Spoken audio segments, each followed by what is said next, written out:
आज हम जानने वाले हैं भारत के सभी राज्यों के गठन का इतिहास। 1947 में जब भारत आजाद हुआ, उस समय भारत में ब्रिटिश शासन वाले प्रांतों के साथ साथ 500 से अधिक रियासतें भी थीं। आजादी के बाद इन रियासतों का भारत में विलय शुरू किया गया। कई रियासतों को सीधे भारत में मिला दिया गया, जबकि कुछ रियासतों को मिलाकर नए प्रशासनिक क्षेत्र बनाए गए। इस तरह आजादी के बाद धीरे धीरे भारत का राजनीतिक नक्शा बदलने लगा।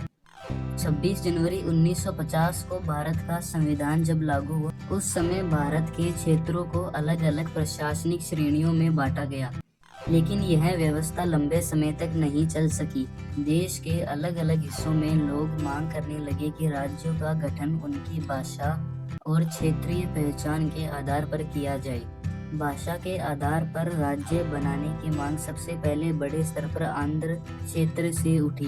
तेलुगु भाषा बोलने वाले लोग मद्रास राज्य से अलग अपना राज्य चाहते थे। इसके बाद 1953 में मद्रास राज्य से अलग होकर आंध्र राज्य बनाया गया। यह भारत का पहला राज्य था जो प्रमुख रूप से भाषा के आधार पर बनाया गया था। आंध्र राज्य के गठन के बाद देश के दूसरे हिस्सों में भी भाषा के आधार पर अलग अलग राज्यों की मांग तेज हो गई। देश में बढ़ती मांगों को देखते हुए राज्य पुनर्गठन आयोग बनाया गया। इस आयोग में भारत के राज्यों की सीमाओं और प्रशासनिक व्यवस्था का अध्ययन किया। आयोग की सिफारिशों के आधार पर 1 नवंबर 1956 को राज्य पुनर्गठन अधिनियम लागू हुआ। यह भारत के इतिहास में राज्यों के पुनर्गठन का सबसे बड़ा चरण था। इस गठन के बाद राज्यों की सीमाओं में बड़े पैमाने पर बदलाव किए गए। कई क्षेत्रों को एक राज्य से निकालकर दूसरे राज्य में शामिल किया गया।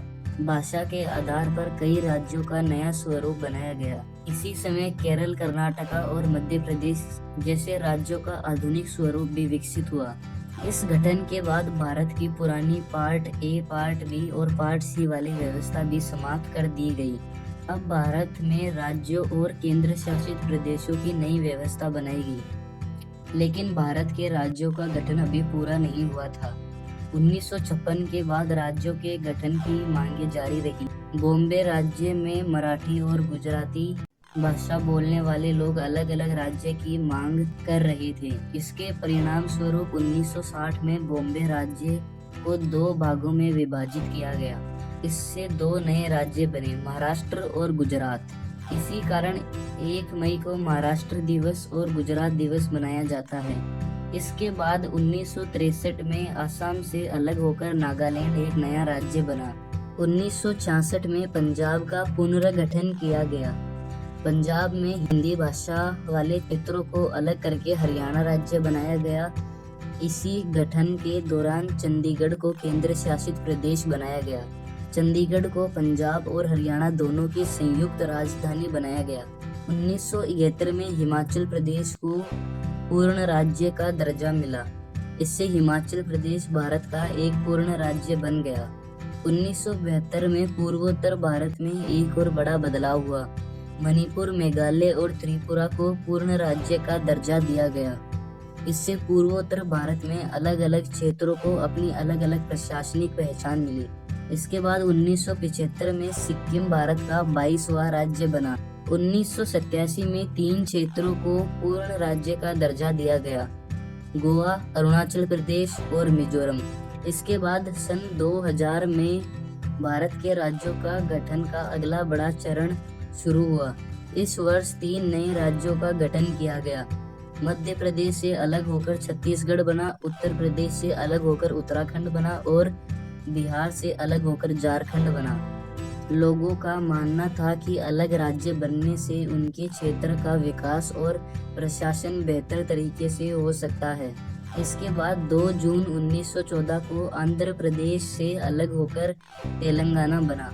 तेलंगाना भारत का 29वां राज्य बनाया गया। इसके बाद सबसे आखिरी बदलाव 2019 में किया गया। 2019 में भारत के राजनीतिक नक्शे में एक और बड़ा बदलाव हुआ। जम्मू कश्मीर और लद्दाख को अलग अलग केंद्र शासित प्रदेश बनाया गया। इस बदलाव के बाद जम्मू कश्मीर एक केंद्र शासित प्रदेश बना और लद्दाख भी एक अलग केंद्र शासित प्रदेश बना। इस गठन के बाद भारत के राज्यों की संख्या 29 से घटकर 28 हो गई और इस तरह भारत का वर्तमान नक्शा बना।